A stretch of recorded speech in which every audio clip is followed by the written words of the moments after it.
On October 15th at 11:45 a.m., the American ambassador to France drove to the Élysée Palace to place in the hands of the President of the French Republic a personal letter from the President of the United States. Dear Mr. President, in view of the exceptional gravity of the matter, I have felt it necessary to communicate with you directly, without recourse to normal diplomatic usage. From the facts revealed to us by a high-ranking member of the Soviet Secret Service who has just been granted political asylum in the United States, we have learned of the existence in France of a vast espionage network which operates for the Soviet Union. Its members are within the decision-making echelons of your government and exercise the highest political, military, and economic functions. My services are at your disposition to supply the details which will enable you to neutralize this threat to the security of France and the free world. Monsieur le Président de la République va vous recevoir.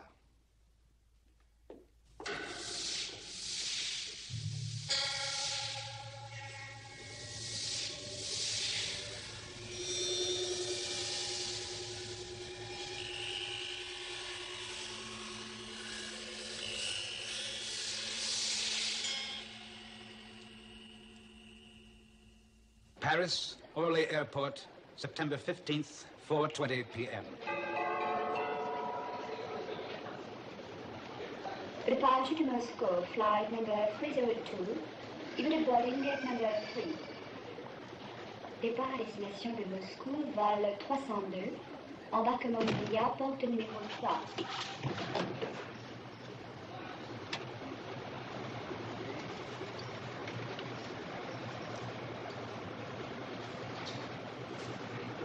Monsieur et Madame Vlasov, vol 302, Moscou.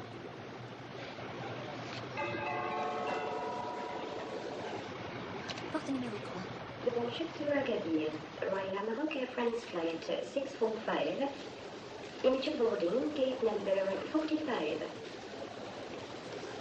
Départ à destination d'Agadir, vol Royal Air Maroc Air France 645, embarquement immédiat, porte numéro 45.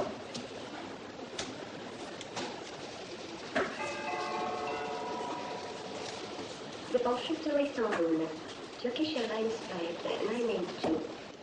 Immediate boarding, gate number 30. Départ à destination d'Istanbul, vol Turkish Airlines 882. Embarquement immédiat, porte numéro 30.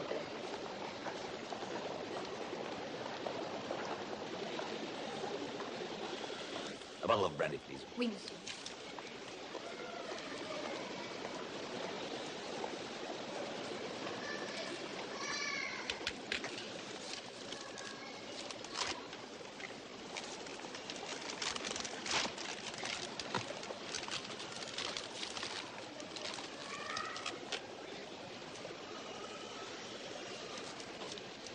Merci. Departure to Rome, Air France flight 636, immediate boarding, gate number 45. Départ à destination de Rome, vol Air France 638. Embarquement immédiat, porte numéro 45. License per Roma, volo Air France 636.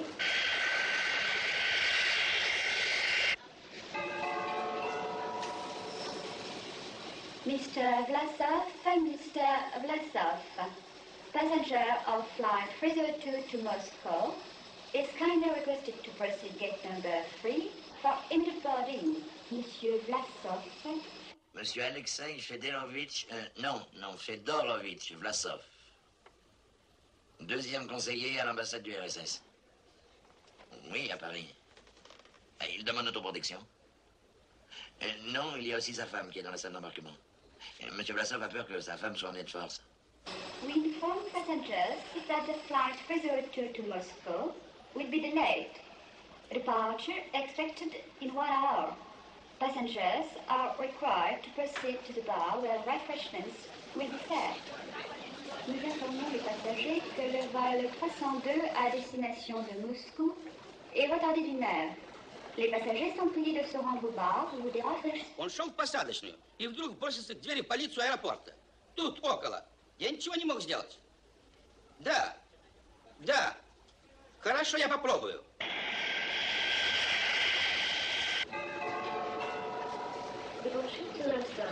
Я же вам повторяю, он мне ничего не говорил. Я ничего не знаю. Как вы хотите? Madame, je vais vous demander de me remettre votre passeport.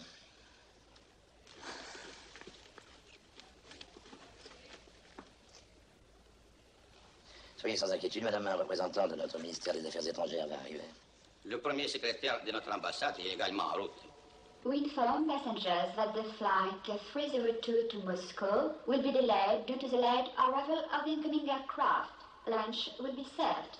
Departure expected in 2 hours. Nous informons les passagers que le vol 302 à destination de Moscou est retardé.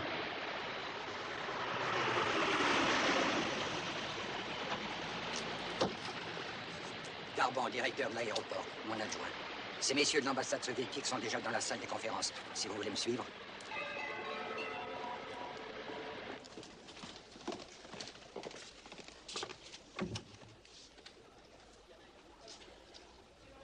Colonel Vlasov has behaved in a regrettable manner, but this is understandable. He is on the point of a nervous breakdown. In fact, he's returning to Moscow on sick leave. If Monsieur Vlasov wishes to remain in France, we have some excellent neurologists. Inspector Joss. Hello, Inspector. Madame Vlasov is here. We protest your treatment of Madame Vlasov. She holds a diplomatic passport. It has been taken from her. This is illegal sequestration. I must assume, monsieur, that you do not fully understand the use of the words you employ. Needless to say, if Madame Vlasov wishes to leave this country, she is free to do so at any time. This, moreover, is what we are about to ask her, if you will permit.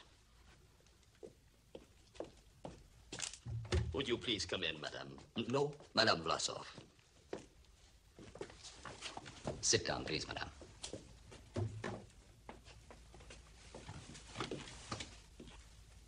Madame, do you wish to take the plane to Moscow? You may speak without fear. Where is my husband? I want to see my husband.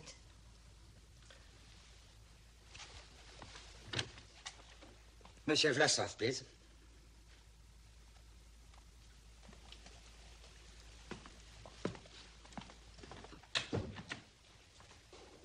Полковник Власов, еще есть время. Одумайтесь. Вам я ничего не должен объяснять.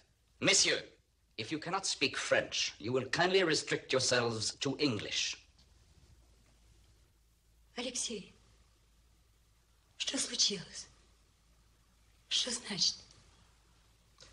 Что мне делать? Madame, we must ask you to speak only in French or English. Tatiana, I'm not going back. I'm asking you to come with me. There is nothing to be afraid of. We will be protected. And the children? Tatiana, Ivan is 20. Grigory, 18. They have grown up.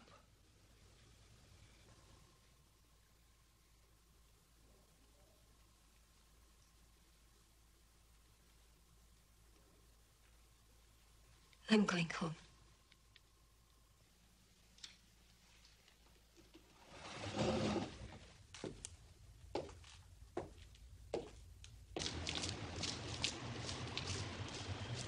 Gentlemen, once again, I'm asking you to take me to the embassy of the United States of America. Of course, you are going to the Americans. But first, you listen to me, Monsieur le Conseiller Soviétique.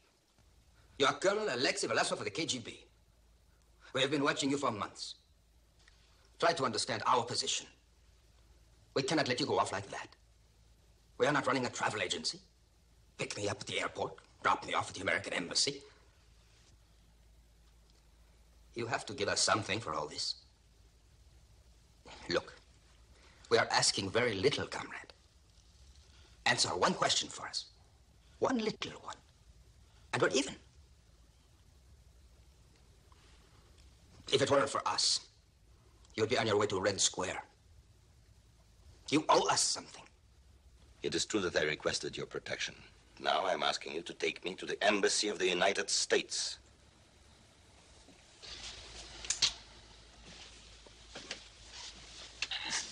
Il ne parlera pas. Monsieur le directeur, nous avons encore 48 heures devant nous. Il n'a pas dormi la nuit dernière. Il ne va pas beaucoup dormir cette nuit. Il sera moins frais demain, croyez-moi. Oui. Ici Lefebvre. Excusez-moi de vous déranger, monsieur le directeur, mais j'ai quelqu'un à vous faire entendre. Allez-y. Allez, racontez votre histoire. Je viens de le faire. Ah oui, eh bien, répétez-la. Dites d'abord qui vous êtes. Je m'appelle Janine Santelli. Je suis vendeuse à la boutique Duty Free d'Orly. Ce matin, vers 11h, le monsieur est venu pour acheter une bouteille de cognac. Je raconte tout. Mais oui. En payant la bouteille, il m'a glissé dans la main un billet de 100 francs avec un bout de papier plié à l'intérieur. Et puis tout d'un coup, il s'est précipité comme un fou dans le bureau de la police. Voilà. Je vous lis le message, monsieur le directeur. Téléphonez tout de suite au 265 74 60. C'est l'ambassade des États-Unis. Et dites qu'Alexei Fedorovitch Vlasov demande le droit d'asile aux États-Unis. Merci. Et il a téléphoné, bien entendu. Oui, monsieur le directeur. Bon. Mais Tavel, c'est cuit. Vous n'avez plus 48 heures devant vous. L'ambassade américaine va nous tomber sur le dos. À moins que vous vous trompiez d'ambassade. Laissez-moi faire. Tavel. En douceur, n'est-ce pas? Just give me the names of your French contacts and we won't say any more. I ask you, please, to take me to the embassy of the United States. Colonel Vlasov, if you want to go to the embassy.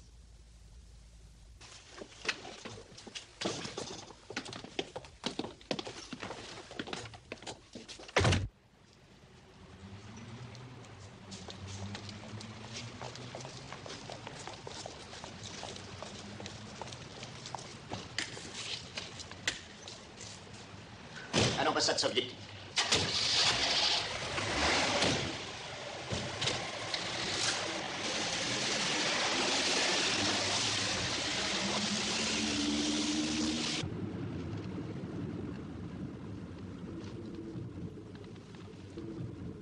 I do not think you will go through with it.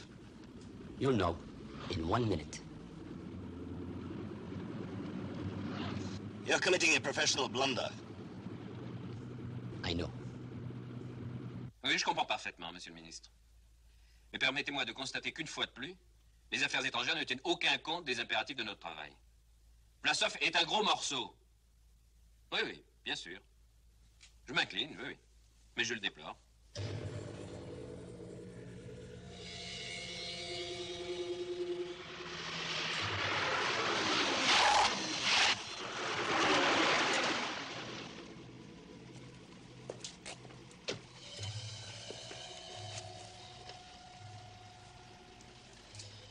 This is murder.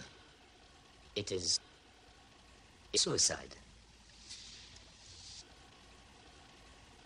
What is it exactly that you want to know?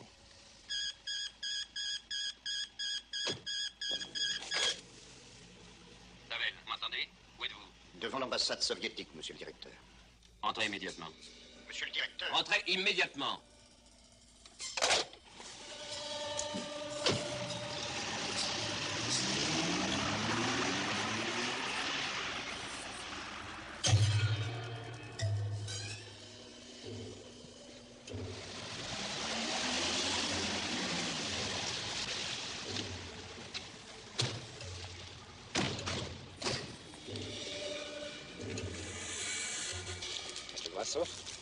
My name's O'Brien, American Embassy.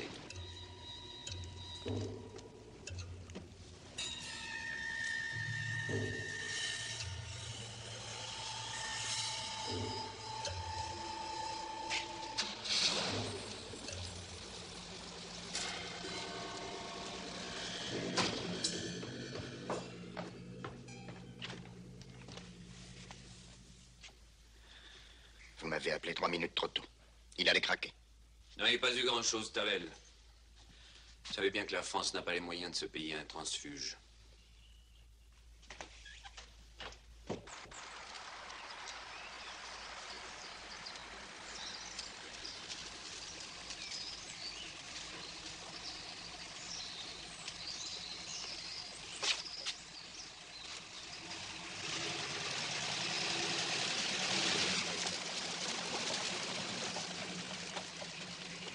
Here we are, Mr. Vlasov.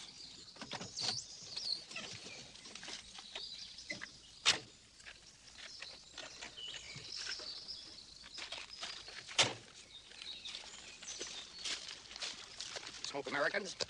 Oh. This may be a bit mild for me. You'll get used to them.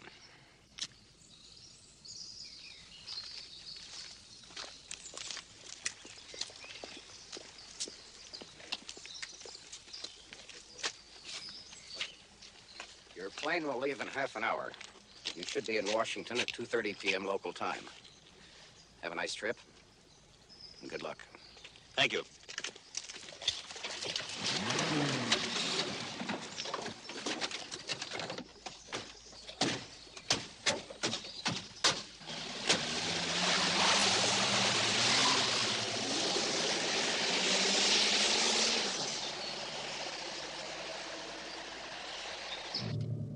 At 2:30 p.m. local time, Colonel Alexei Fedorovich Vlasov arrived in Washington aboard a special plane. He was immediately taken to Langley, Virginia, 20 minutes from the White House, site of the headquarters of the Central Intelligence Agency. It is the largest government building in the Washington area after the Pentagon. The grounds cover 140 acres, and the installations cost the American taxpayers about $46 million. The CIA employs about 200,000 agents abroad. Around 10,000 employees work at headquarters. Among them are research specialists, experts in electronics, economists, psychologists, atomic scientists, surgeons, doctors, pilots, cryptologists, experts on Islamic jurisprudence, on Chinese naval construction, on politics, metallurgy, judo, chemistry, physics, and microfilm. 200,000 communist publications are translated into English every month, even the most innocuous. Road maps, railroad timetables, telephone directories, reports of medical association meetings or scientific organizations all contribute to a constant flow of bits of information which are immediately filed and cross-indexed. 24 hours a day, 7 days a week, experts in every language in the world listen to foreign radio broadcasts to analyze every scrap of information.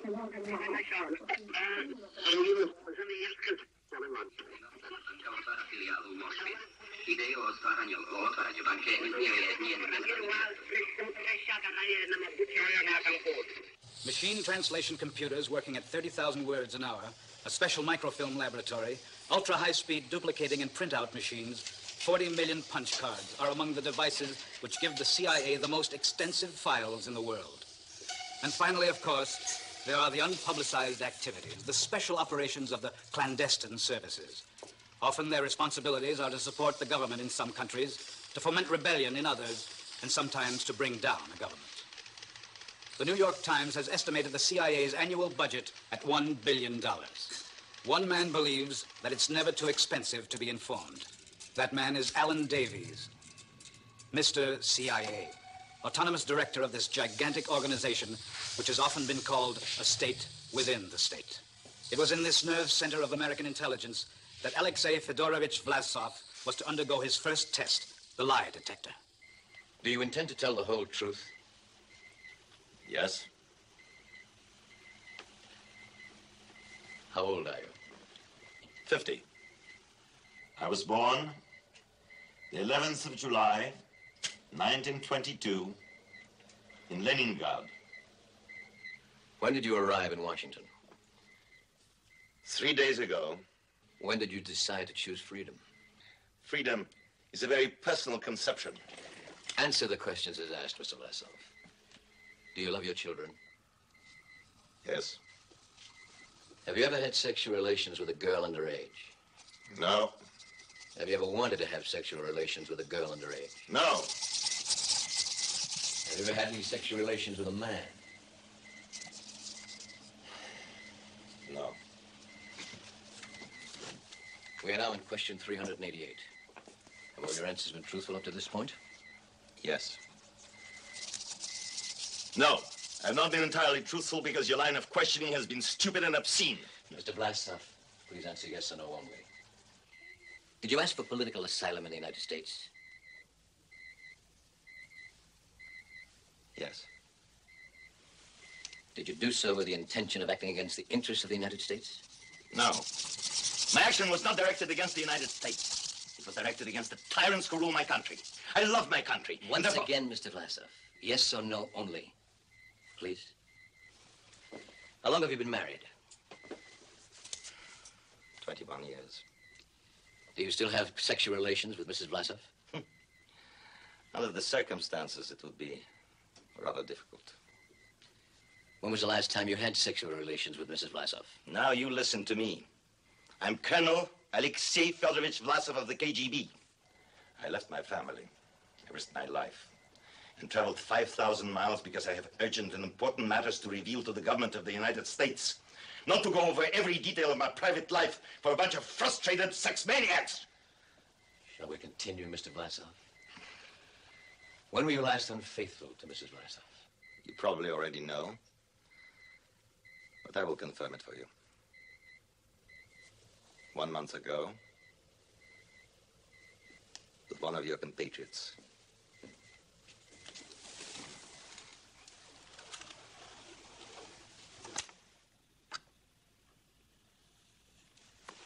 Thank you.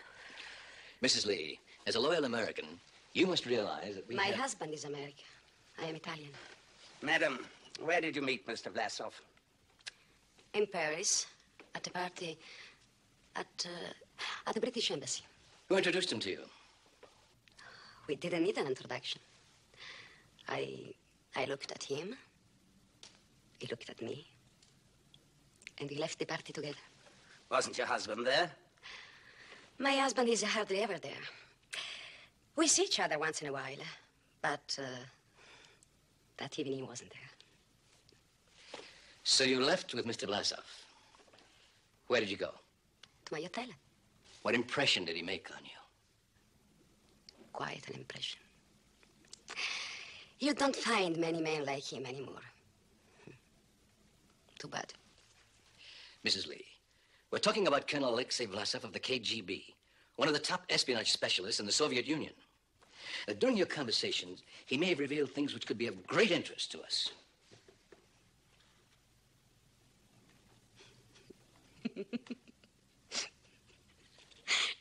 I don't think what he revealed would be interesting to you. Anyway, how do you think Mad Hari operated? Sweetheart, how many tanks have you got between Kiev and Moscow? Or, Ivan Dali, tell me about your missus, and I'll be nice to you. Mrs. Lee, please be serious. He didn't speak to you about his professional activities, his work? You know what we say in Italy? If you want to know about man's work, talk to his wife. And if you want to know about his wife, talk to his mistress. But when a man wants to make love, he doesn't talk about missiles. He makes love. And then he snores. In America, it's different.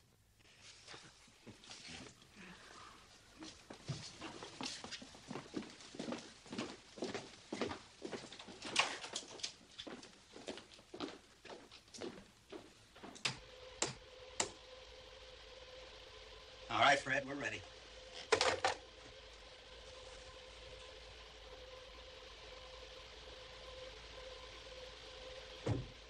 Interrogation of Alexei Fedorovich Vlasov on the subject of his mission to Prague on the 25th of August, 1968, during the Czechoslovakian uprising. Ready.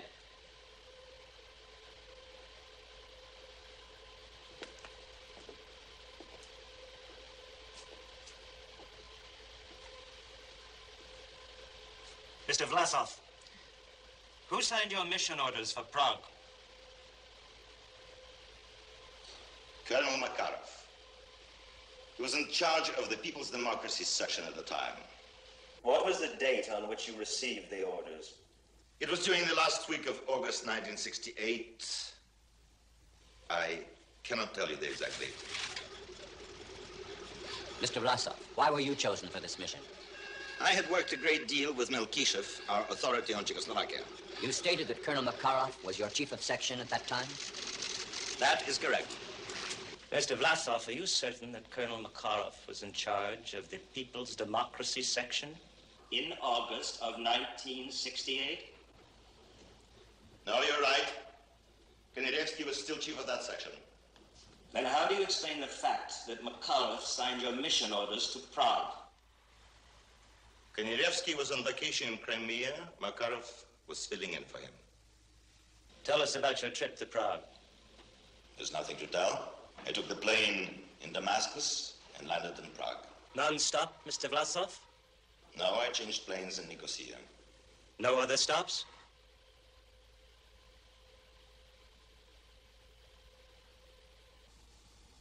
Yes, you're right again. The plane developed some sort of technical trouble. I do not know what. We had to land in Sofia. And then what happened? I was met by Dubrovin, who had been there since the start of the events. Mr. Vlasov, you're certain you're not mistaken about Dubrovin? Absolutely. He drove out to meet me. We left the airport together in his car.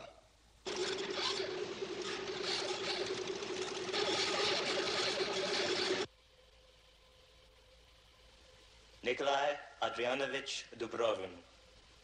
No, of course not. I'm talking about Mikhail Andreevich Dubrovin. He is 15 years younger than the other one. Sorry, Mr. Vlasov. You were met by Mikhail Andreevich Dubrovin. Continue. He brought me up to date on the situation. Our tanks had already restored order, and we had only to clean up the odds and ends. What do you mean by clean up the odds and ends? Wipe out the last pockets of resistance, reestablish democratic socialism. Re-establish Czechoslovakian democratic socialism with Russian tanks? Yes, with the same Russian tanks that gave the Czechs their freedom in 1945, when they crushed Hitler's fascist armies. Mr. Vlasov, were you still crushing Hitler's fascist armies in 1968? Sometimes the same remedy will cure different diseases. The question of Czechoslovakia in 1968 was primarily of a strategic nature. This was the new frontier of our socialism. We had paid for it with 20 million dead in the war. Let me point out that you had your own new frontier. And you sent troops ashore in the Bay of Pigs to defend your way of life. We all live in glass houses. Mr. Vlasov, if your new frontier was so perfect, why are you here today?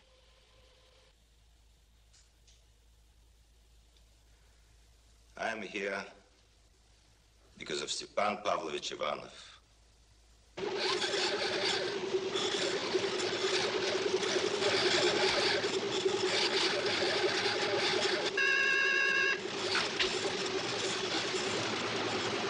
I'll tell your machine not to bother. He's not on your files.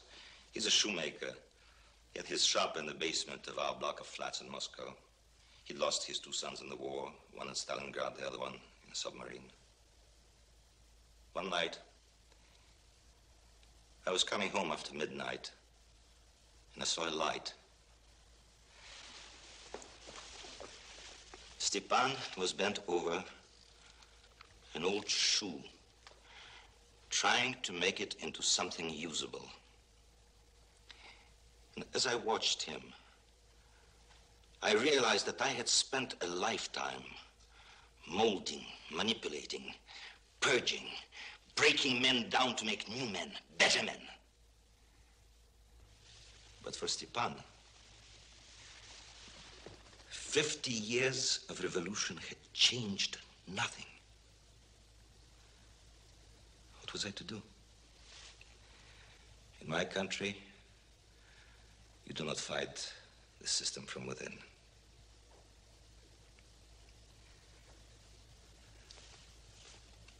That is why I'm here. Gentlemen, Vlasov is lying.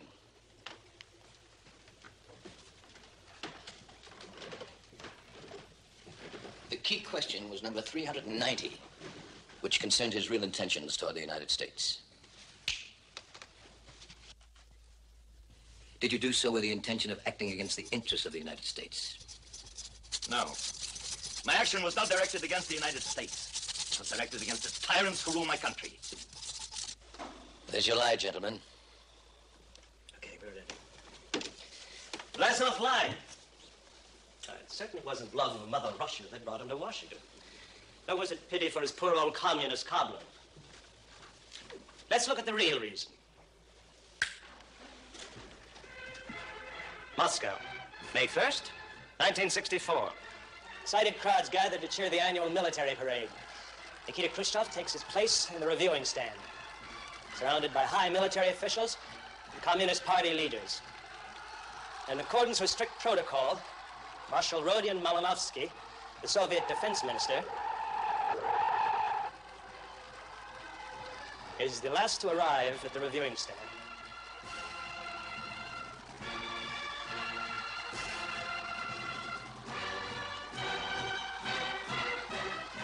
We recognize Marshal Grechko, Voroshilov, Marshal Malinovsky, Khrushchev, East German Prime Minister Willy Stoff, Suslov, Brezhnev, Cultural Affairs Minister Katerina Furtseva,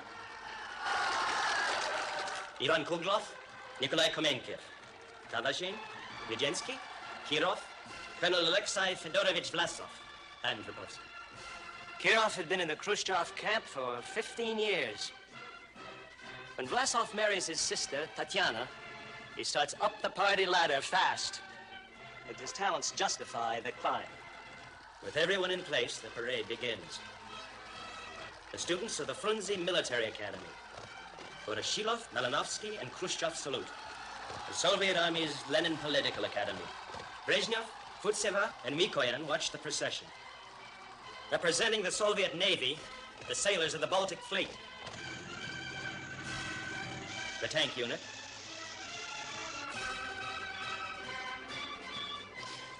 We shorten the film because the military parade goes on for hours. In the middle, Marshal Seaman Budyeni. Now the May Day procession of Moscow's population begins.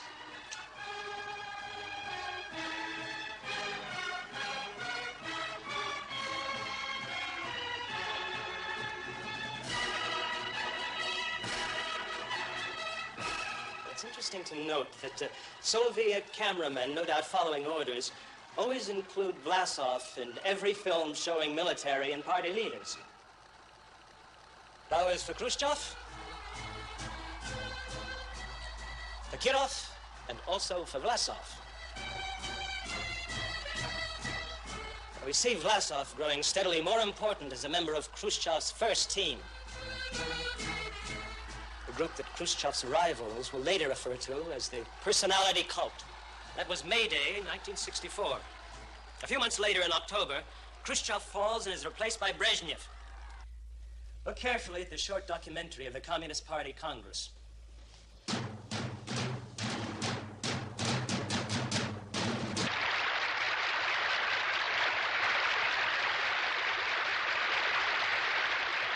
This time, it's Brezhnev who leads the high officials and his own team to the platform. Don't bother to look for Kirov. He went down the drain with Khrushchev.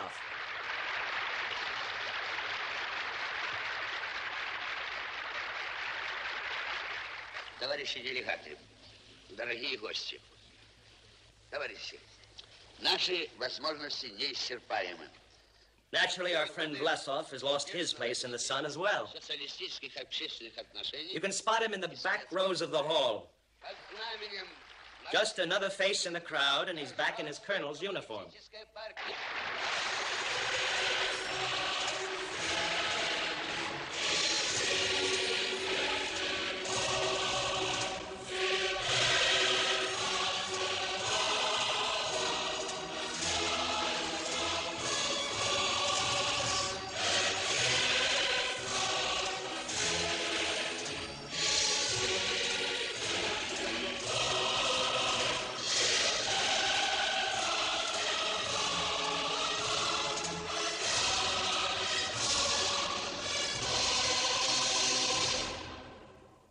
It was the beginning of the end. In 1966, he is assigned to the Soviet embassy in Ankara, posing as an assistant cultural attaché. So it's there that we get our initial talent spot on Vlasov from our British colleagues. Mr. Philip Boyle of the Secret Intelligence Service. Sir? Thank you. Yes, well, I met him first when I was stationed in Turkey. He seemed to me to be a worthwhile target. There was something vulnerable about him. But anyway, I arranged a few more meetings like that, all rather casual. I got on rather well with him. He always seemed to be rather bitter and disillusioned. There was no question about that. But I wasn't absolutely convinced that his rock-bottom communism was all that shattered. He was clearly recruitable. Anyway, I thought the best thing to do was to let the fruit ripen on the tree, as we say. So I passed the information over to you and that rather idiotic photograph. And really, that's about all. Thank you. After Ankara, 3 years back in Moscow. Then he was sent to Paris as a second secretary in the embassy there. Ever since Ankara, his private life has begun to fall apart. In Paris, he has allowed a few indiscretions. But after this one, the axe falls, he is recalled to Moscow. 50 years old and not a prayer of making general. He'll be retired as a colonel, unless there's an even stiffer punishment waiting for him in Moscow. And from what he's seen of the West, life there seems freer, easier, much more suited to the tastes of a retired colonel. So he defects. Gentlemen, these are the real reasons for Colonel Vlasov's presence among us today. Thank you.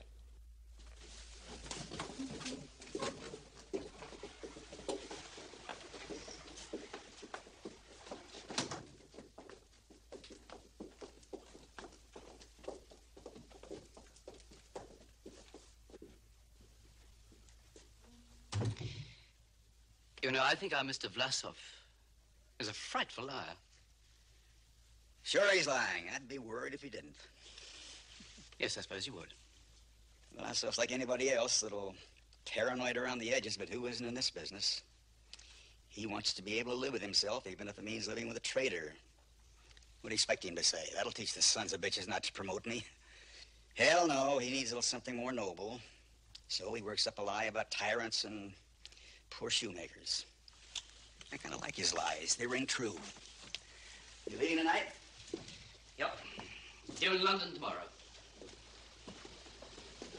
Anyway, you'll keep in touch, right? Of course. If he tells us anything, you'll be the first to know. We won't forget Ankara.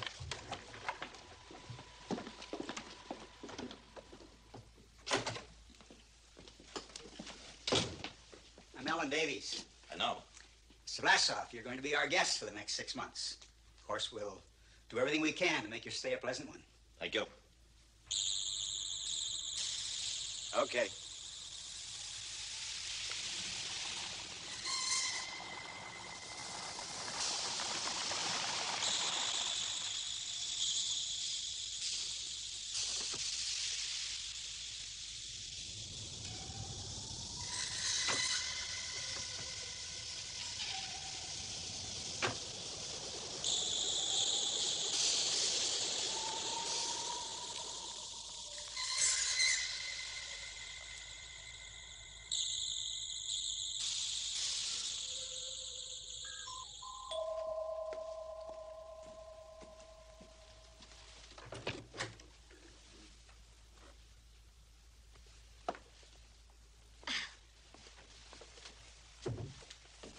My name is Kate Cross.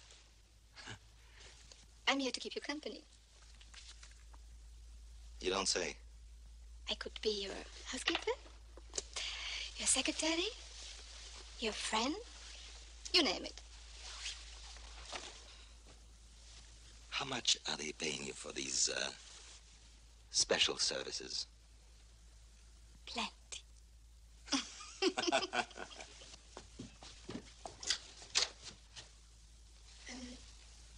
Do I move in with you, or do I take the guest room? I think you'll be better off in the, guest room.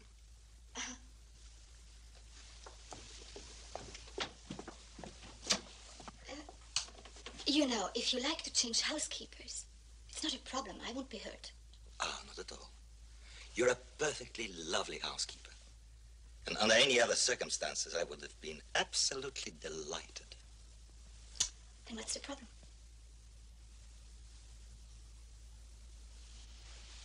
I do not like performing in public. The Soviet Union and its block of satellites pose a constant power threat to the security of the West. To meet this threat, you have built yourselves a bulwark. This bulwark is a military alliance among the 14 nations under your control. You call that alliance NATO. It has played its part in maintaining peaceful coexistence. So far, so good. But I'm here to tell you now that unless you act fast, very fast, within 2 years, there will be no more NATO. You have been penetrated. Every high-level secret decision taken in NATO has been delivered to my desk as soon as it was to yours. This was possible because our sources are within the top echelons of the alliance. I said the top echelons.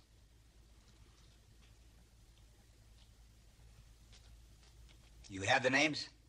Most of them. All, except in England. I have no particulars on England. As for France, who, even though she has stepped out of NATO, is still the key to the defense of Europe, I have 2 names. And tangible proof to back them up.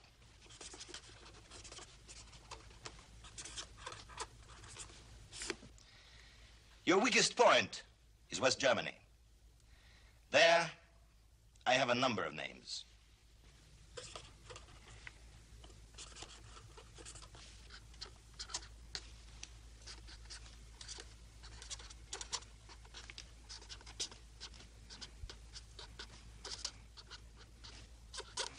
Somewhere near Munich, October the 5th, 7 a.m.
Das Pferd ist ja nicht allein zurückgekommen.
I must tell you that I personally took the liberty of sending the news of your impending meeting with von Strelitz to the very top level of the bomb government.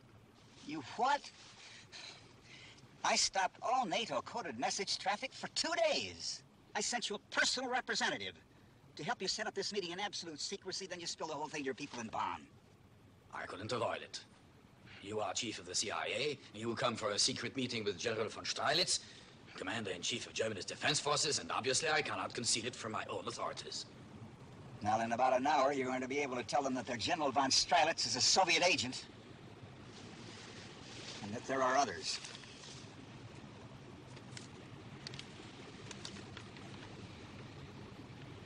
Vlasov? Davis, in my 40 years in the espionage field, I have learned to expect anything. But General von Streilitz, Horst Felsen, my highest assistant for 10 years. I can't believe.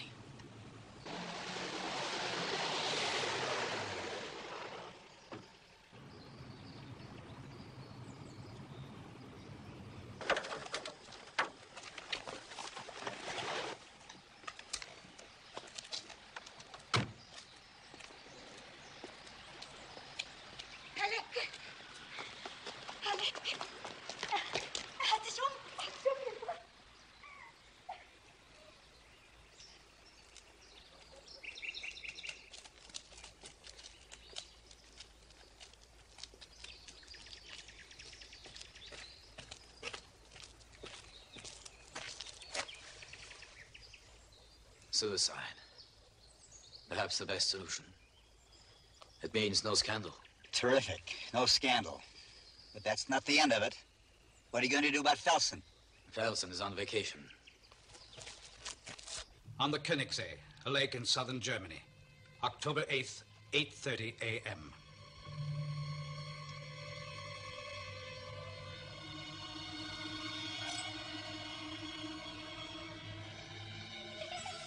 Kinder, kommt frühstücken. Ja, komm schon.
The body of Horst Felsen was recovered during the course of the day of October 9th. London, October 10th, 11:30 a.m.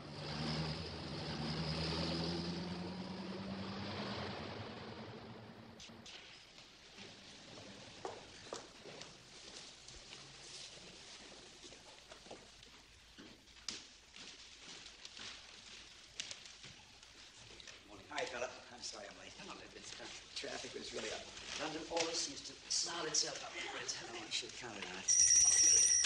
Oh, martini, very dry. And another glass of sherry.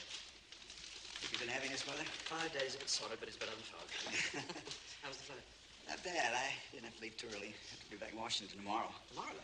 Yeah. I don't know how you do it. I prefer to travel by boat and train, but of course it's a much more old-fashioned and elegant method of travel. Am I scaring them off? No. It's a British habit. They're being discreet. It's bad form to eavesdrop on MI6, especially if it's a member of one's own club. You mean they know about you? No. They simply know that Sir Alfred Boyle was my father, Sir Francis my grandfather, and our coat of arms has a cloak and a dagger. There we are. Cheers. Cheers. Now then, how's our Mr. Vlasov coming along? He's in great shape, talking his head off. I'm delighted to hear it. You'd better hear what he's been talking about, then tell me how delighted you are. You mean bad news? I'm on my way back from Germany. They hit the jackpot. The French didn't do badly themselves, even though they're on the outside. We should probably thank them for withdrawing their spies from NATO along with the rest. We're handling France government to government. Personal letter from the president. It's touchy. Yes, but, I wouldn't be too hard on the French, you know. We're all very much in the same boat. I mean, nobody minds throwing out their own rotten apple, but they... Well, we do hate being told that our barrel stinks. To high heaven.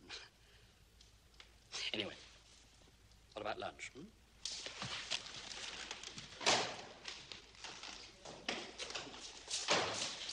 Philip, the barrel stinks to high heaven. Which barrel? You mean one of ours? Foreign Office. Jonathan Lane and George Berger.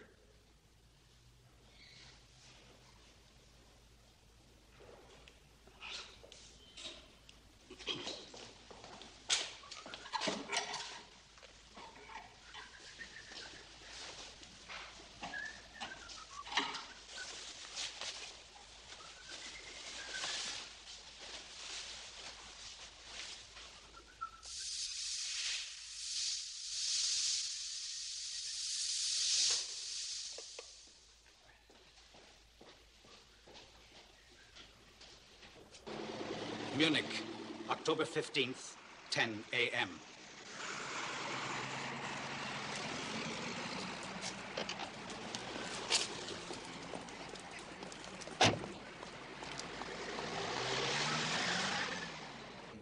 Auf Helligkeit, siehe, so wandeln wir im Dunkeln.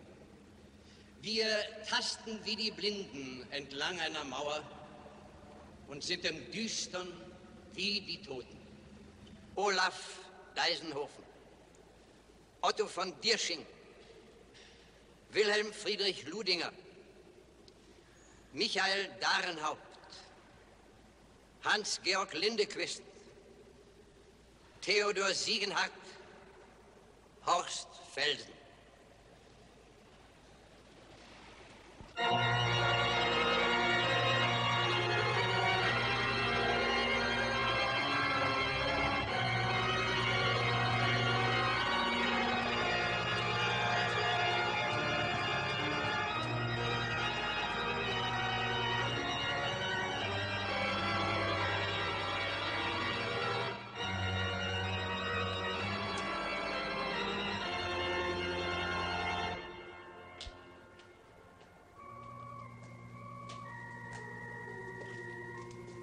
Bonjour, Bertrand.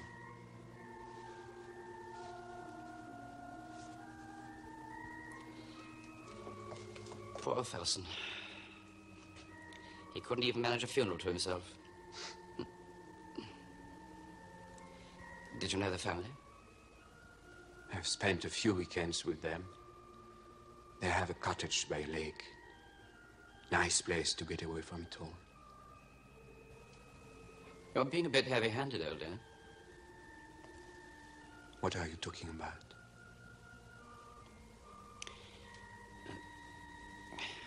Felsen was drowned in that lake. And not without help from outside. The Germans are spring cleaning, avoiding a scandal. Felsen? A Soviet agent?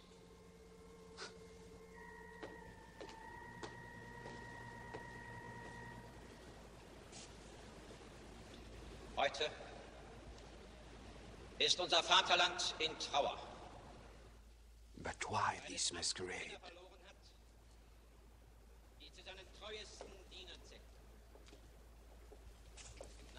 A military aircraft crashes. Routine flying accident.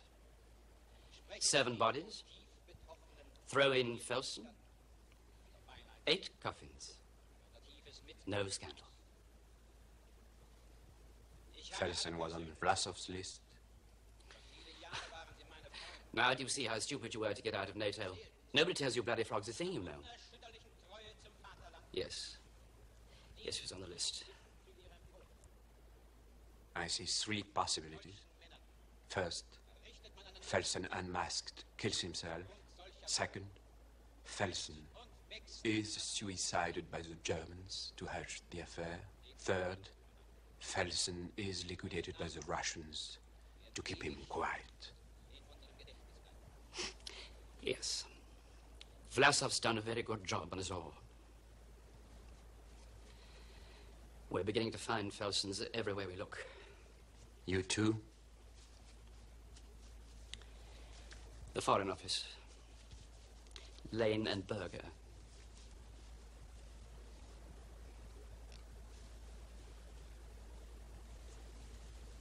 That was very discreet, wasn't it? Anyway, keep it under your hat.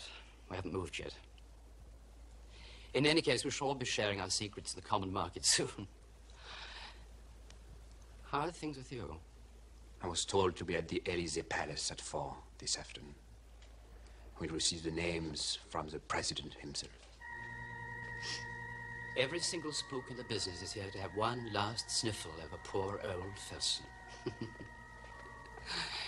You know, one single bomb could put back spying in the West 20 years. Paris, the residence of the President of the Republic of France, the Élysée Palace, October 15th, 5:30 p.m.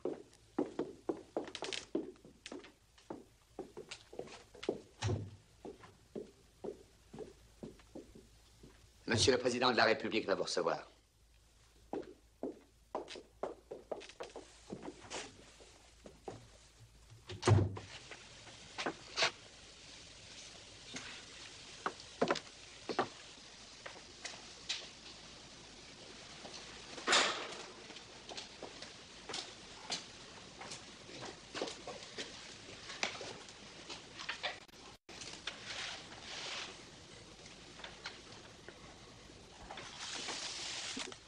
Voilà les 2 cadeaux de Vlasov.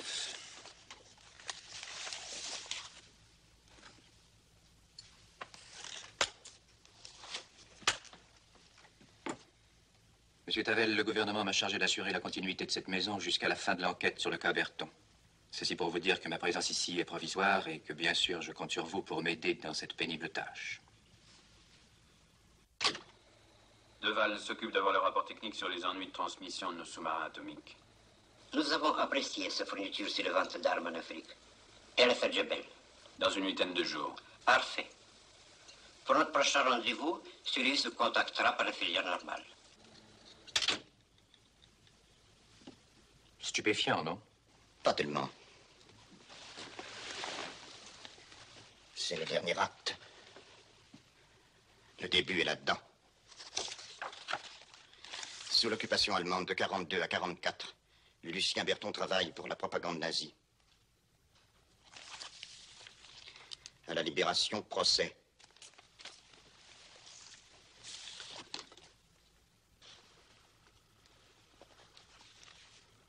Dès la 2e audience, pour tout le monde, c'est cuit.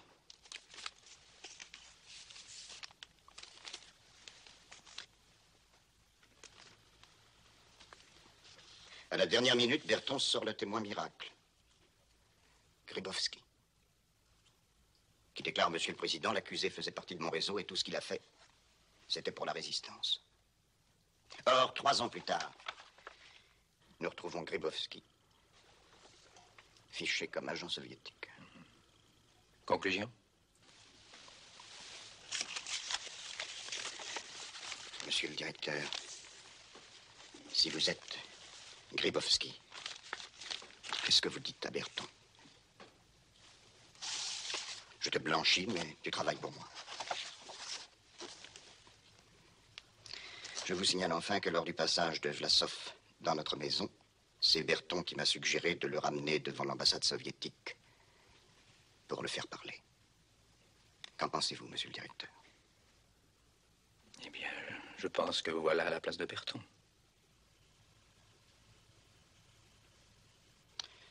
Monsieur le directeur, afin d'éviter tout malentendu sur mon comportement dans cette affaire, je crois qu'il serait bon que je me définisse. Je suis marié depuis 23 ans et j'ai 4 enfants. Un mariage sans histoire et parfaitement heureux. Ma femme vient de la campagne. Elle est la fille d'un viticulteur du Bordelais. Pendant 23 ans, en admirable femme d'intérieur, elle ne s'est occupée que de sa maison et de ses 4 enfants. Et elle ne connaît rien, mais strictement rien, aux affaires des services secrets. Eh bien, si aujourd'hui vous me convoquiez dans votre bureau pour me dire, Tavel, votre femme est un agent soviétique depuis 23 ans, je vous répondrai immédiatement et sans hésitation. C'est très possible, monsieur le directeur. Et ce n'est qu'après les résultats de l'enquête, si elle était totalement négative, que je me permettrai de penser qu'il était impensable qu'on puisse soupçonner ma femme.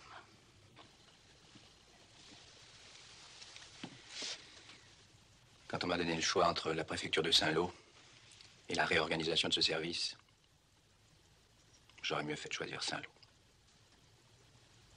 Voilà. Je vous laisse, Tavel. Vous allez avoir beaucoup de travail.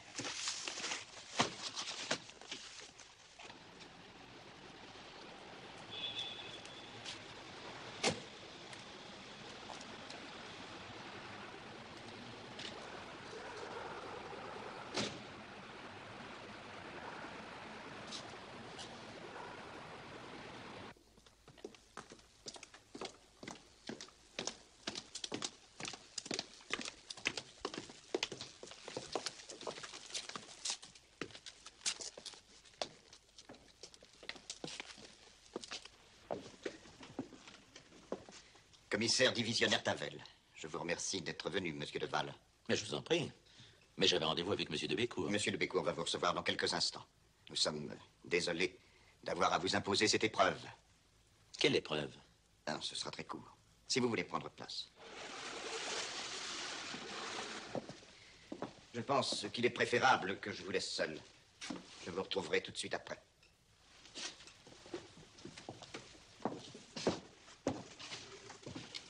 Vous pouvez envoyer.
Monsieur de Bécourt nous attend.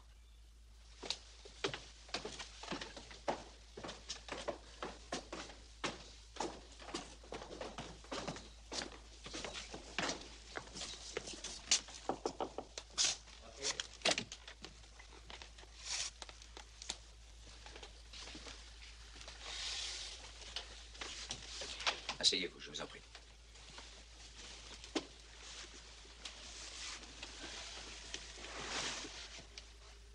Monsieur Deval, il est bien évident que si vous n'étiez pas l'un des plus hauts fonctionnaires de notre défense nationale, la vie privée de votre fille n'intéresserait qu'elle.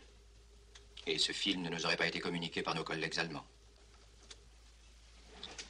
Il y a 2 ans, vos collègues, comme vous dites, ont tout de même essayé sur moi un chantage ignoble. Écoutez, monsieur Deval, votre fille va faire ça à Hambourg. Elle offre aux Allemands la possibilité de recruter le numéro 3 de notre défense nationale. J'aurais fait comme eux.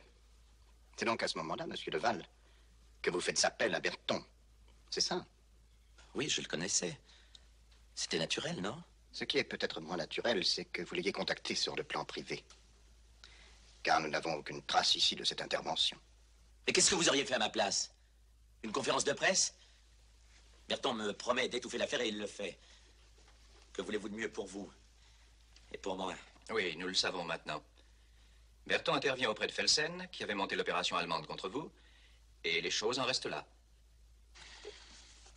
Felsen et Berton avaient des liens très étroits.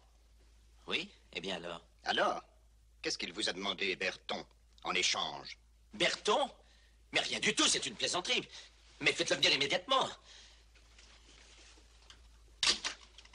Deval s'occupe d'avoir le rapport technique sur les ennuis de transmission de nos sous-marins atomiques. Nous avons apprécié sa fourniture sur les ventes d'armes en Afrique. Et l'affaire Jebel. Dans une huitaine de jours. Comme tous les constructeurs français, comme tous les pilotes qui gagnent, comme tous les constructeurs qui pensent sécurité, équipez vous aussi votre voiture de projecteur à iode Alba. Alba, toute une gamme de projecteurs à iode, type 40 pour voir large, route de pointe type 95 pour voir loin. Alba, c'est votre sécurité.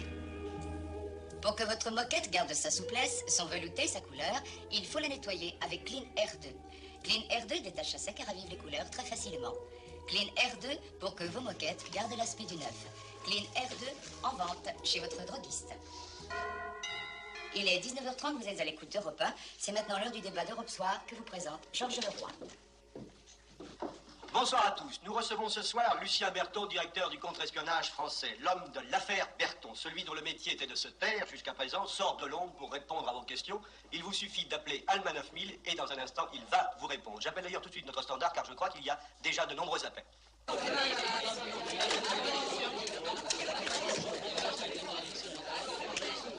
551 87 98.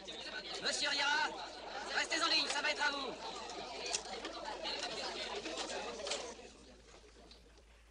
Monsieur Berton, à votre avis, ce qui vous arrive, est-ce une vengeance politique? Mais il ne m'arrive rien, monsieur. Mais je croyais que vous étiez suspendu. C'est inexact. Je n'ai fait à ce jour l'objet d'aucune sanction administrative. Bon, eh bien, je formule ma question autrement. Êtes-vous devant ce micro avec l'autorisation du ministre de l'Intérieur? Eh bien, monsieur, rien ne vous empêche d'appeler Anjou 2830 et de poser directement la question au ministre. Je crois que ce n'est pas la peine. Vous venez de me répondre. Merci. Essayez toujours, monsieur. Un autre appel maintenant? C'est à vous, monsieur Schliemann. Parlez. Monsieur Berton, vous n'étiez pas à Lyon à une certaine époque? Si, Ce n'était pas pendant la guerre d'Algérie? c'est exact. Vous faisiez les interrogatoires? C'est exact. Je m'appelle Yassid Sleiman. Oui? Quand je suis sorti de votre bureau, c'était pour entrer à l'hôpital. Vous vous souvenez de moi? Non, pas particulièrement. Vous savez, Lyon, c'était il y a 15 ans. Eh bien, moi, je m'en souviens très bien. Ce n'est pas une question, monsieur. Avez-vous une question à poser à monsieur Berton? Je n'ai pas de question.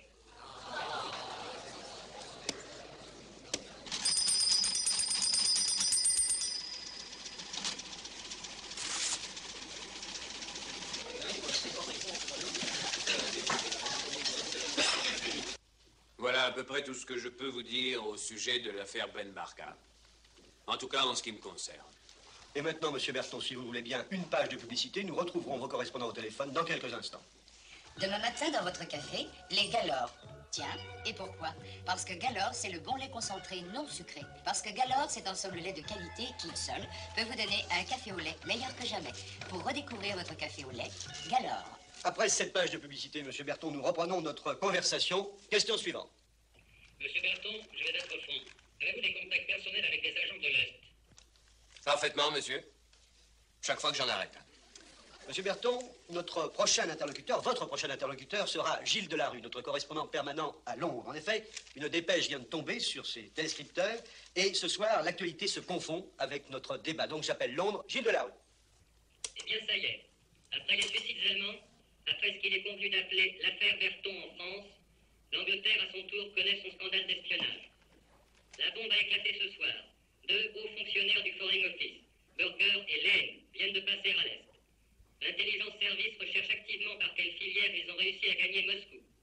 Et il est probable qu'on va enquêter tout spécialement à Paris, car dans les milieux autorisés, on laisse entendre que seul l'intelligence service et un agent secret français étaient au courant des soupçons qui pesaient sur Burger et Lane. Leur arrestation était imminente. Qui les a prévenus à temps? C'est la question que tout le monde se pose ici ce soir. C'est Gilles Delarue qui vient de vous parler de Londres, Europe numéro 1.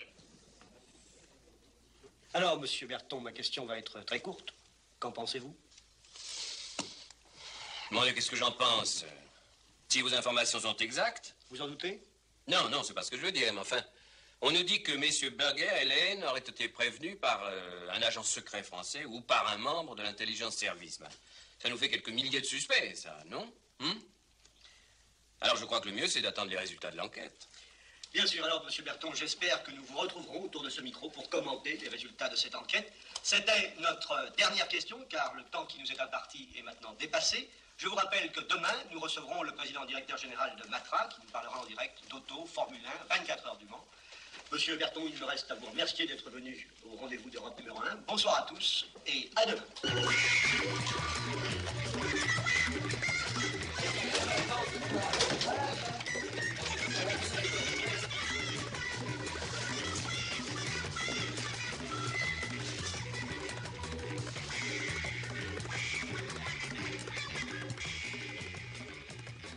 Eh bien, tout ça a été beau, très vivant dans l'ensemble. Ça a bien marché? Oui, je pense. Je vous remercie. Georges, oui, j'arrive. Monsieur Berton, n'oubliez pas de venir boire un verre, mon bureau est au-dessus. Entendu.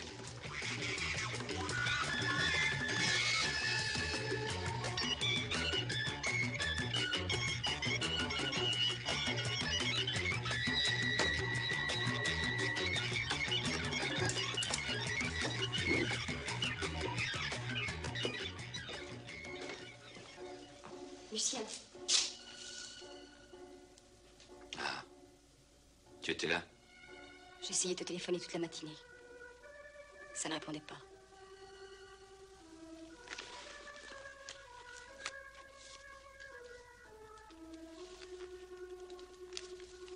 Je suis convoquée demain matin dans ton service.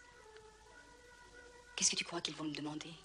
Oh, ils vont te demander de leur parler de moi. Comment je vivais, les gens que je voyais. Si tu as été ma maîtresse. Le plus simple, c'est de leur dire la vérité. Non, pas ça, Lucien, je ne peux pas. Mon mari dit le serait. Oui. Écoute, il y a 5 ans qu'on ne se voit plus. Je vais leur dire que nous nous sommes connus. Ils le savent. Ils le savent. Ne t'inquiète pas. Ça ne sortira pas du service. La convocation est au nom de monsieur et madame Walter. Je dois y aller avec lui.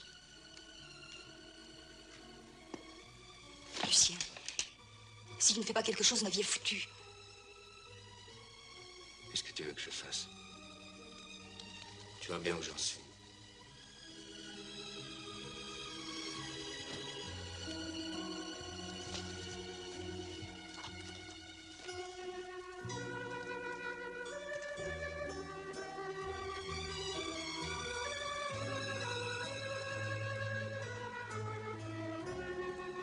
Lucien.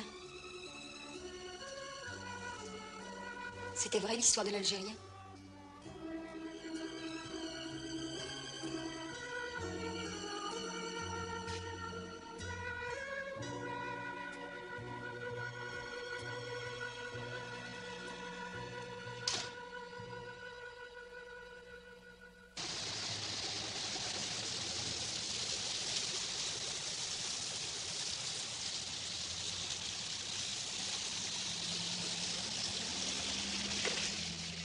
Il rentre chez lui, prévenez du Cournot.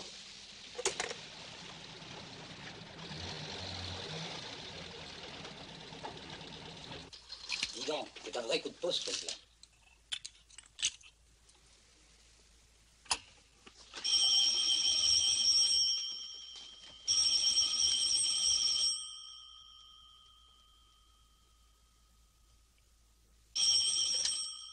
Ici du Cournot. Bon, oui, on a terminé.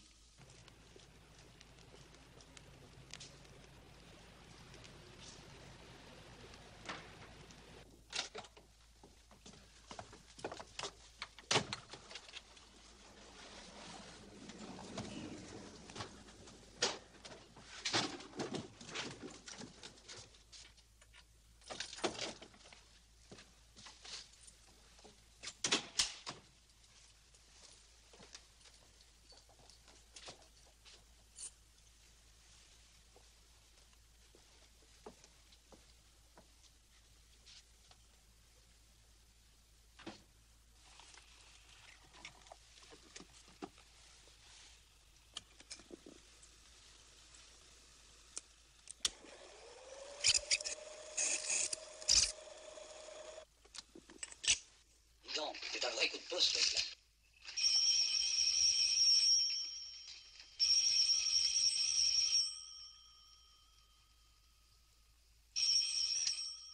Ici du Cournot. Bon, oui, on a terminé.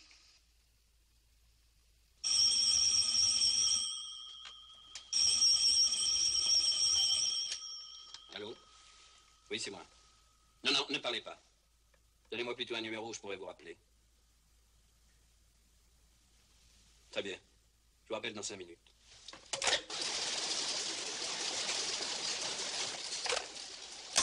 Allô, SCE? Oui, le numéro surveillé vient de recevoir un appel en anglais. Non, mais l'abonné doit se sentir surveillé. Il a tout de suite mis fin à la conversation. Il doit rappeler son correspondant à 833 05 90. Allô, la préfecture? À quelle adresse correspond le 833 05 90? Oui, dépêchez-vous, c'est urgent.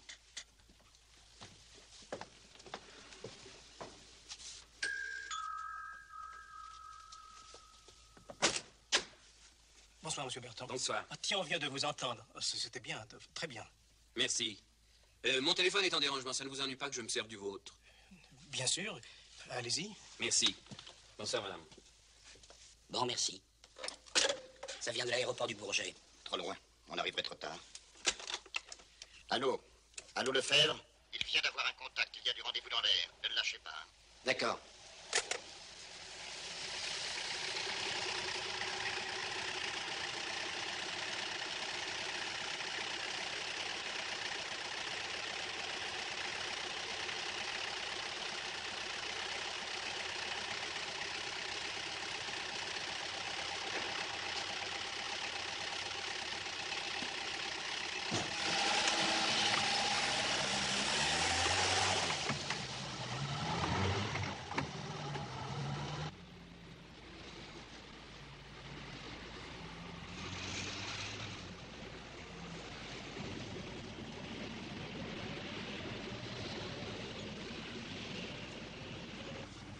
Police, mettez-moi en communication avec votre centrale. Mais monsieur... Faites ce que je vous dis, s'il vous plaît. Allô, ici Ré 06. Ré 06, j'écoute.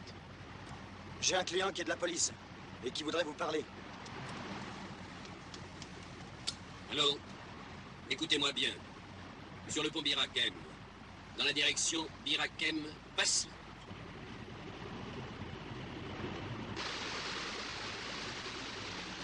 Oui, j'ai bien compris. Pont Birakem, direction Birakem-Passy, moteur en marche, prêt à démarrer. Dites-moi, c'est pas une blague, hein? Faites ce qu'on vous dit. Et vérifiez surtout que vos portières arrière ne sont pas verrouillées.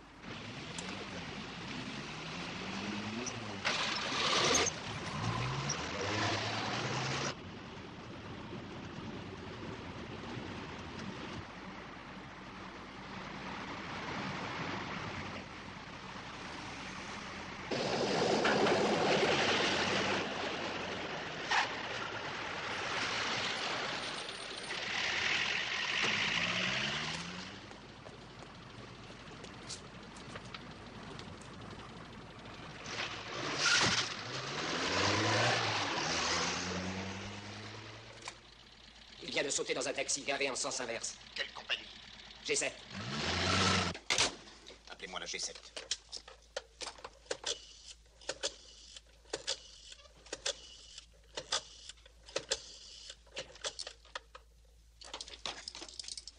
Allô? Allô, mademoiselle? Ici police. Ah bah dites donc, c'est votre jour. Vous n'avez plus de voiture? Contactez immédiatement le chauffeur qui vient de prendre un client sur le pont d'Irakem. Oui, je sais, ne quittez pas. Allô? Allô, dièse 26? Dièse 26? Dièse 26? Il a dû débrancher son micro. Vous savez, ils le font souvent, hein. Insistez, mademoiselle. C'est ce que je fais. Dièse 26? Dièse 26? Et qu'est-ce que je lui demande? Sa destination, mais faites ça discrètement. Vous savez, maintenant, il ne reprendra l'écoute qu'à la fin de sa course. Dièse 26? Dièse 26? Dites donc, c'était un faux policier? Presque. Insistez, mademoiselle. Dièse 26? Dièse 26? Dièse 26, j'écoute. Ah, tout de même. Dites, vous allez dans quel coin? Je suis libre, je viens de déposer mon client devant sa voiture. Ah tiens, le voilà qui passe. Merci, mademoiselle. C'est foutu pour ce soir.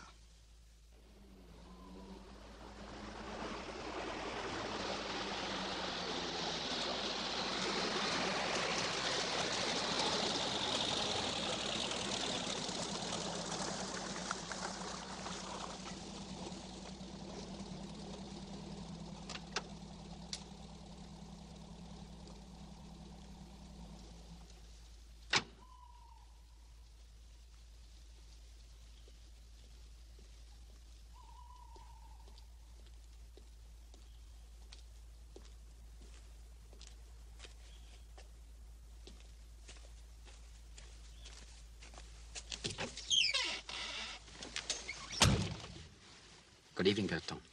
Good evening. I'm afraid you've been a little sacrificed in this affair, Bertrand. I'm sorry.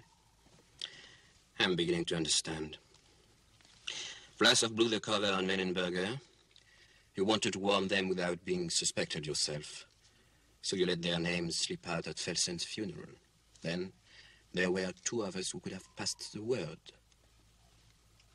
And in the situation in which you found yourself, it's evident that it wasn't me. It was you. How long have you been working for the Russians? Oh, 30 years. The son of Sir Alfred. Perfect case of treason. I beg you. Don't use words like treason to me. Keep them for people like Vlasov. Not for me. I've been a Marxist ever since I was 19. It's very long fidelity. Why did you want to see me? To offer you a way out. The Lehneberger route? The same.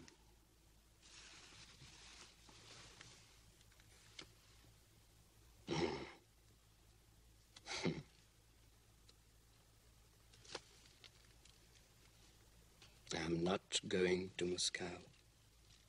You realize, of course, don't you, Bertrand, that you can't stay here. It's prison for life. And it would work out nicely for you, wouldn't it? Bertrand defects and takes all the guilt with him. Thanks. Just the same. Let us say it is my fidelity to myself.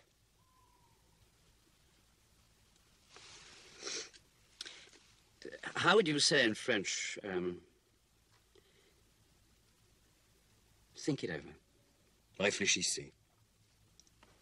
Good. Réfléchissez. Hmm?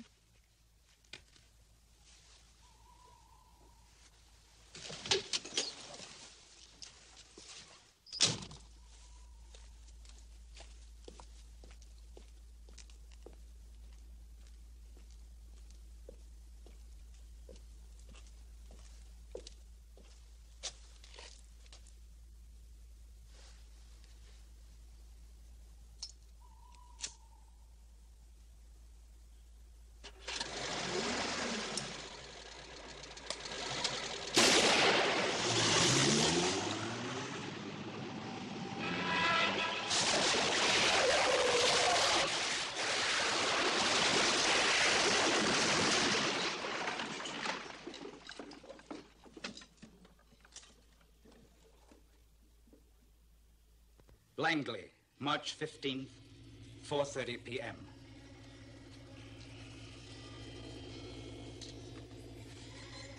He picked up Berton with a forged passport. Got himself messed up in a car accident on the way out. So, I don't know what we would have done without you, Vlasov. 13 suicides, pretty well cleaned up Germany. Berton and Duval will be tried in France. Lane and Berger uncovered in England. Who? Jonathan Lane, George Berger, Foreign Office. I had no British names on my list. No, they were on my list. But I didn't have enough on them to show the Foreign Office. I took advantage of you to test out my hunch. Turns out I was right, though. They got wind of things and headed for Moscow. I hope they took warm coats. Davies. Okay, I'll be right there. Why don't you come along? This might interest you.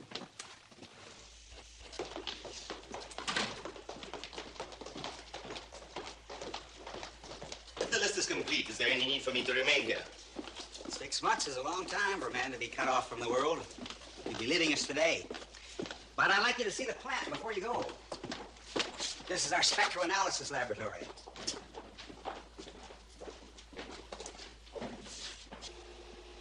It's your new long-range bomber.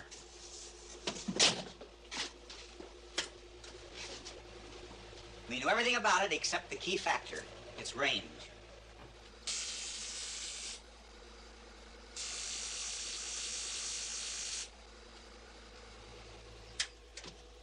We were stymied for 1 year on it.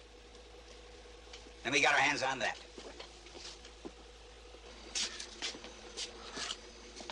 It's a coat hanger from one of your Tupolev airliners on the Moscow run. We got word that the machinings, you know, the metal shavings from the plane's wings, had been remelted. Used to make coat hangers. These boys were able to determine the composition of the metal alloy in the hanger. From there, they calculated the plane's weight and the range of the full bomb load.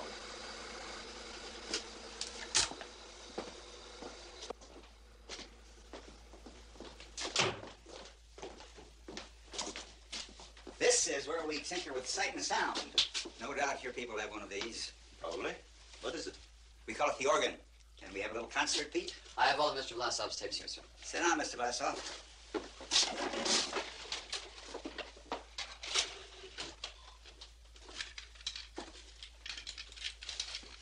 Anything special you wanted to say, Mr. Davies? Yeah. Tell him how it works, Pete. The principle is quite simple. Human vocal cords can make about 50 different sounds, and these compose speech. We separate these sounds and then put them back together as it suits us. Technically, it's a bit more complicated.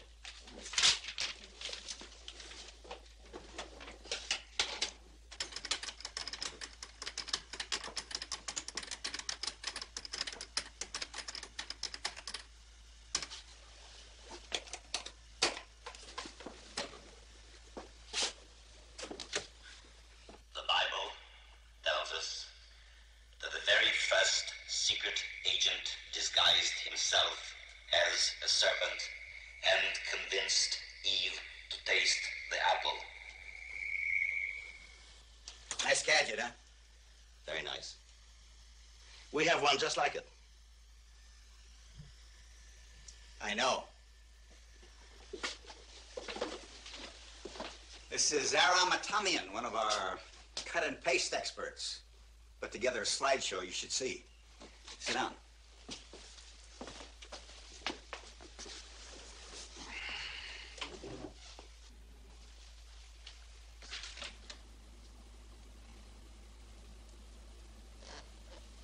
Remember that? Of course. That's Philip Boyle, British intelligence. We met a few times in Turkey 3 or 4 years ago. Both stationed in Ankara. I thought he was a very decent chap. Did you know he'd given us your name for future reference? Hmm? According to Boyle, that photo was taken 17 July 1967 in Turkey near the Russian border. Say, Aram, you're Turkish, aren't you? Armenian, sir. But I grew up in Turkey. Yeah, that's right. Do you recognize that particular area? Sure. My parents used to take us on outings to see Mount Ararat. Sort of a shrine for Armenians. That's it in the background. 16,500 feet high. It's where Noah landed with the Ark, you know. Yeah. If he'd known he was going to be the father of the Soviet Navy, he'd have picked another mountain, huh? As we were saying, that shot of you and Boyle was taken in Turkey in 1967. Is that right? Right. And I think you're going to find this next shot fascinating. Let me have the blow-up of this section.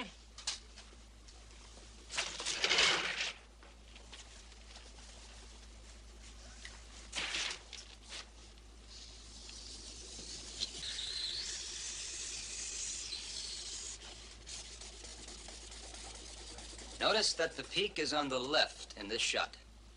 All right, Tom. Here's Ararat as seen from the Turkish side.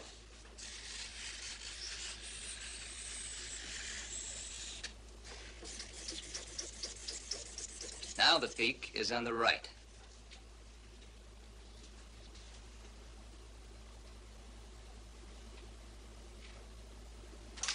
In that case, this picture couldn't have been taken in Turkey, as you said it was.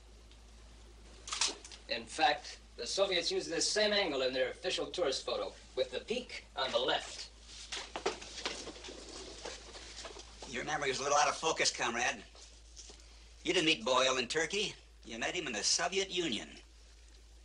Now, just what was Philip Boyle, the number 2 man in British intelligence, doing with you in the Soviet Union? Why don't you ask Phil Boyle that? It's a little late for that, I'm afraid. Boyle's vanished in a cloud of vodka. He's already in Moscow. I suppose that's a pretty good answer in itself. For the past 5 years, you and Boyle have been designing the biggest goddamn monkey wrench that's ever been tossed into the machine. And you broke a lot of good wheels, too, comrade.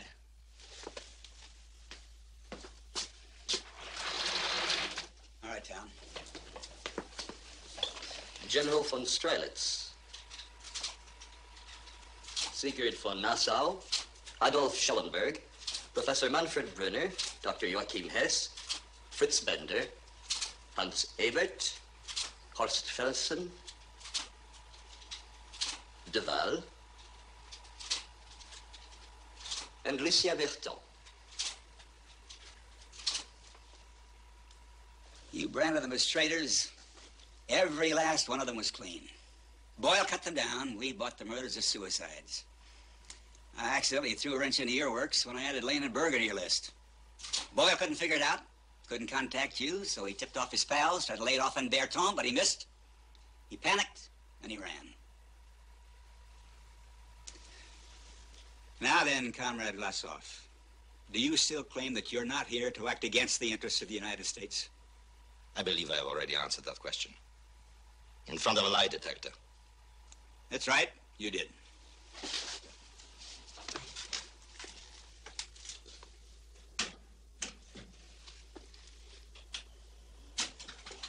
Did you ask for political asylum in the United States? Yes. Did you do so with the intention of acting against the interests of the United States? No. Lie number 1. And the machine caught it. My action was not directed against the United States. It was directed against the tyrants who rule my country. I love my country. Once again, Mr. Lie number 2, the outraged patriot bit. You knew he'd spot the second lie, because you'd built a whole ruined career for us to follow. And by tacking on the second lie to the first one, you made them read as one. You damn near beat the machine, comrade. End of the tour, for you anyway.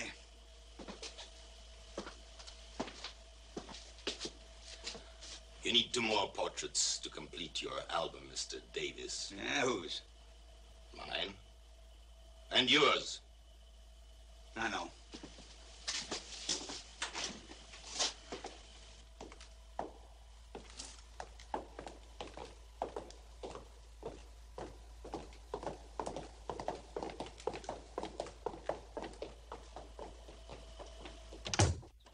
Six months later, somewhere on the border between East and West Germany at dawn.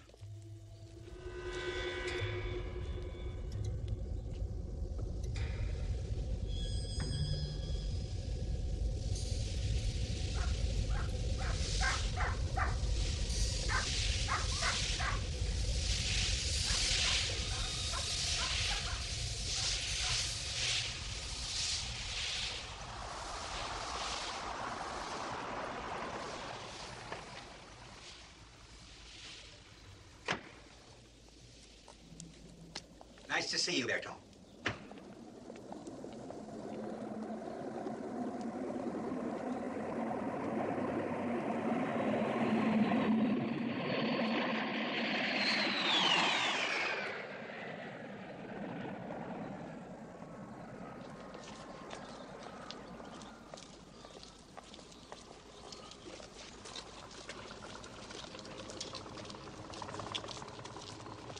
Feeling better? Yes, almost. I appreciate your letting me watch this. There's our man. Your man.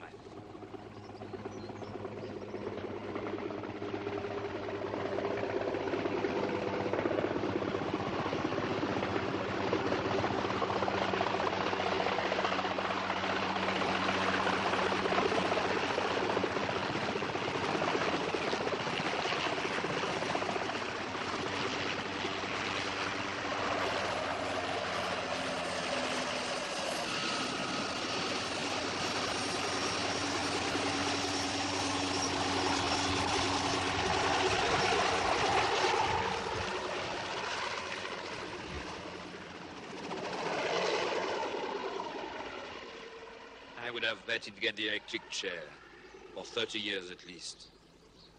And here you are trading Vlasov for one of your pilots. It's fair enough. One American for one Russian. You're getting the worst of the deal. Ah, we're not. Vlasov isn't worth anything anymore. But the pilot can help us understand how the Russians were able to knock down a reconnaissance aircraft flying at 60,000 feet. That's the deal. I'm sorry.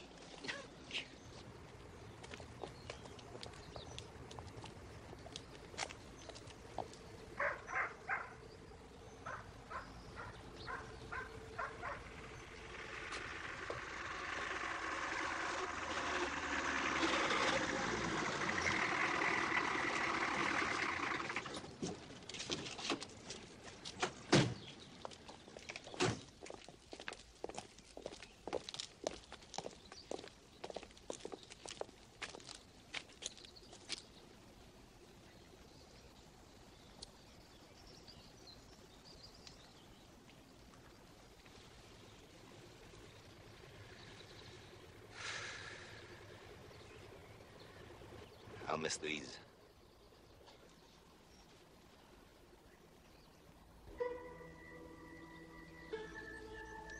Let's go.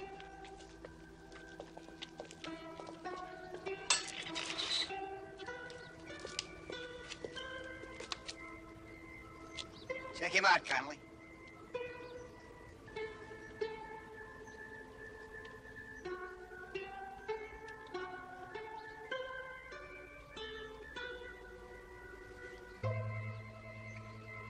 It's him.